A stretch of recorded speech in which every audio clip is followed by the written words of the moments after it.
కొల్లాపూర్ నియోజకవర్గంలో జరిగిన అత్యంత దారుణమైన సంఘటనకు నిరసనగా మేము ఎన్ని కార్యక్రమాలు చేయాలో అన్ని కార్యక్రమాలు చేస్తాము.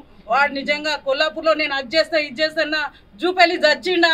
మరి మహిళకు ఇంత కష్టం వస్తే వాడు ఒక్కసారి చూసేద్దా? నిజంగా వాడు ఒక తల్లికి పుట్టి ఉంటే వానికి పిల్లలు ఆడపిల్లలు ఎవరైనా ఉంటే ఆ పిల్లని చూస్తే వాడు నిజంగా అసలు వానికి మంత్రి పదవి ఇచ్చిన రేవంత్ రెడ్డి గారికి అడగాలి. నేను నిజంగా నాకెంత బాధ అయితే వల్గర్గా మాట్లాడుతున్నంటే అమ్మాయి పరిస్థితి దారుణంగా ఉంది. మహిళలందరూ నిజంగా ఒక్క నిమిషం బయటికి వెళ్ళాలంటే కూడా ఇట్లాంటి సన్నివేశాలు చూస్తే ఏ మహిళ కూడా బయటికి వెళ్ళదు. చెంచు మహిళలకు అది చేస్తున్నాం ఇది చేస్తున్నామని పేపర్ రాతపూర్వకంగా రాస్తారు కానీ వాళ్ళ దగ్గరికి ఏం పోతలేదు. ఇండ్లు ఇస్తున్నాము అది చేస్తున్నాం ఇది ఇస్తున్నామన్నారు. ఆర్టీటీ ఇవన్నీ ఎందుకు వస్తున్నాయి? మీరు ఏం చేస్తారు? కాంగ్రెస్ ప్రభుత్వం వచ్చినాక ప్రతి మహిళకు అత్యాచారాలు అన్ని మానభంగాలు ఇవి మాత్రమే జరుగుతున్నాయి కానీ ఏ మహిళకు న్యాయం జరిగేటట్టు లేదు. ఈ ఈశ్వరమ్మకు న్యాయం జరిగే వరకు మహిళా మోర్చా ద్వారా నాగర్ కర్నూలు జిల్లా నుండి ఎక్కడి వరకు వెళ్ళమంటే అక్కడికి వెళ్తాం. ఏ కమిషన్ వరకు, ఏ మహిళా కమిషన్ కానీ ఎస్టీ కమిషన్ కానీ ఎంత దూరం వెళ్ళమంటే వెళ్తాము. మా అధ్యక్షుని ఆధ్వర్యంలో ఏం చేయడానికైనా మేము వెనకాడమని, ఆ మహిళకు న్యాయం జరగకపోతే మేము ఎంత నిరసనలు ఏ విధంగా చేయాలో ఆ విధంగా చేస్తాము. దీని న్యాయం జరగాలని మేము కోరుకుంటున్నాం మహిళా మోర్చా ద్వారా. ములచింతపల్లిలో జరిగినటువంటి దారుణ సంఘటన, సభ్య సమాజం సిగ్గుపడేటువంటి సంఘటన, ఎంత దారుణంగా ప్రజలందరూ కూడా ఘోషిస్తున్న సంఘటన. భారతదేశంలో ఒకవైపు గిరిజన మహిళను రాష్ట్రపతి స్థాయికి తీసుకెళ్లి గౌరవిస్తున్న సందర్భం ఒకవైపు చూస్తున్నాం. ఒకవైపు దారుణంగా ఒక గిరిజన మహిళను మానవ మృగాల్లాగా దారుణంగా హింసించి కొట్టి చిత్రహింసలు గురి చేసి ఒక మహిళను చూడకుండా, ఒక తల్లి చూడకుండా, ఒక తెల్లిని చూడకుండా దారుణంగా హింసించిన సంఘటన ఈరోజు వెలుగులోకి వచ్చింది.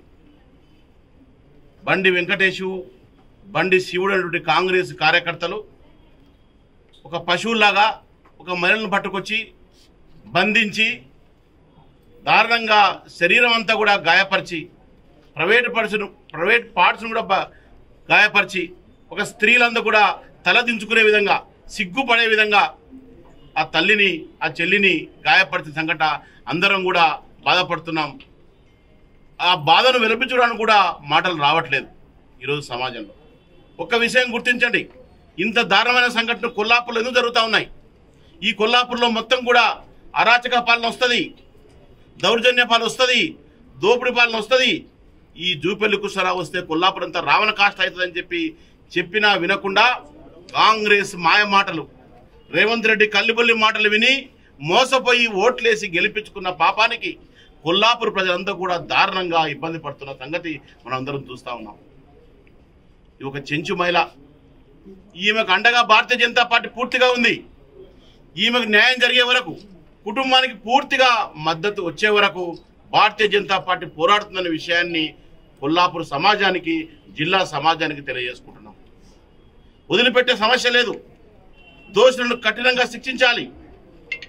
వాళ్లకు ఒక రిమాండ్ చేయడం కాదు, పూర్తిగా వాళ్లకు ఉరి శిక్ష వేయాలి. అంత దారుణంగా ఆ తల్లిని హింసించారు. ఇలా ఎస్టీ కమిషన్కి వెళ్తాం, మహిళా కమిషన్కి వెళ్తాం, అన్ని కమిషన్లకు వెళ్తాం, ఆ మహిళకు అండగా నిలబడతాం. ఈరోజు పోలీసులకు ఒక్కసారి కొల్లాపూర్ మీద దృష్టి పెట్టాలి. మంత్రి గారిని అడుగుతా ఉన్నాం, మీరు గెలిచిన తర్వాత జరిగినవి ఏంది? మీరు గెలిచిన తర్వాత కాంగ్రెస్ కార్యకర్తలు, కాంగ్రెస్ నాయకుల అండతోటి హత్యలు, అరాచకాలు, మానభంగాలు, దోపిడీలు జరుగుతున్న విషయాన్ని మీకు కనపడతలేవా? ఇదేనా మీ రాజ్యము? ఇదేనా మీ యొక్క పాలన? అర్థం చేసుకోవాల్సిందిగా కోరుతా ఉన్నాం.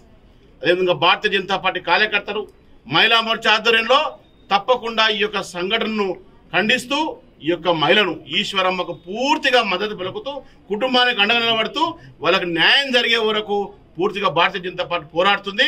అదేవిధంగా రేవంత్ రెడ్డి గారికి సంబంధించిన జిల్లా ఇది. అయ్యా రేవంత్ రెడ్డి గారు, జూపల్లి కుషరావుకు వదిలేసినరా? అరాచకాలు చేసుకోండి, దోపిడీలు చేసుకోండి, హింసలు చేసుకోండి, అన్ని కూడా చేయని చెప్పి కొల్లాపూర్ వదిలేసినరా? ఒక్కసారి మీరు దృష్టి పెట్టండి.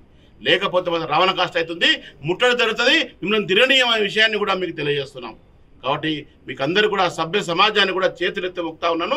ఈ యొక్క కార్యక్రమాన్ని, ఈ యొక్క సంఘటనను, ఈ యొక్క మహిళకు ప్రతి ఒక్కరు కూడా పార్టీలకు అతీతంగా, కులాలకు అతీతంగా అందరం కూడా అండగా నిలబడి ఆమెకు మద్దతు నిలబడి ఆమెకు ధైర్యం చెప్పి ఆమె వెనుక నిలవాల్సిన బాధ్యత మనకు అందరికీ ఉంది. మీ అందరూ కూడా చేతులెత్తి ముక్తా ఉన్నాను. ఆ కుటుంబాన్ని ఆదుకుందాం.